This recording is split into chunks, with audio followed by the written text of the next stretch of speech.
voyez Singapour sous un autre jour, parce qu'il n'y a personne dans les rues, les gens ne sont pas encore levés pour la plupart.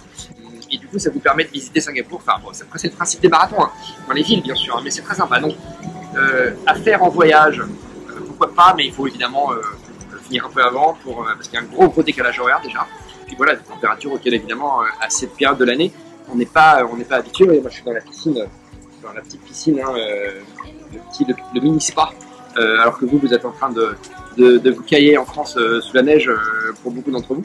Singapour, hein, c'est un pays, c'est une île et c'est une ville. C'est les trois en même temps, hein, avec un aéroport extrêmement confortable, extrêmement fluide, extrêmement moderne, un des plus beaux, sinon le meilleur aéroport au monde. Hein. C'est d'une fluidité, là encore. Voilà. Et c'est une des qualités de Singapour. C'est-à-dire que les gens respectent les règles, et les règles sont bien pensées, et du coup, c'est pas le foutoir, et c'est fluide. Voilà, ça fonctionne. Comme quoi, ça fonctionne. Vous mettez des règles et que vous forcez les gens, des règles bien pensées, j'entends, hein, des règles intelligentes, et que vous forcez les gens à les respecter, qui sont éduqués dès leur plus jeune âge à respecter ces règles, ça fonctionne. Voilà. Singapour, d'abord, c'est une machine à cash. Les gens payent très peu d'impôts, mais tout est payant, et tout est cher.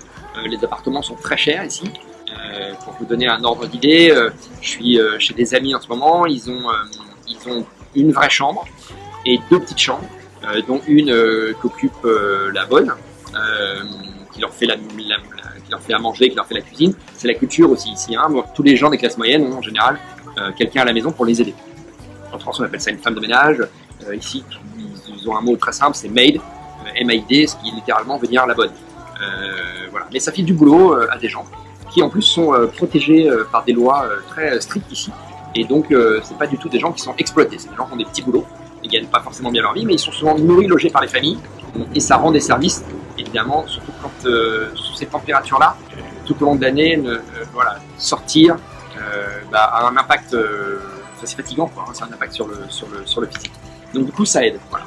C'est pas forcément une démocratie au sens où on l'entend en Europe, hein, c'est-à-dire que les gens sont pas forcément libres de s'exprimer, mais on peut voir ça sous un autre angle que celui de notre œil européen, si je puis dire. Enfin, c'est-à-dire que ça fonctionne, quoi.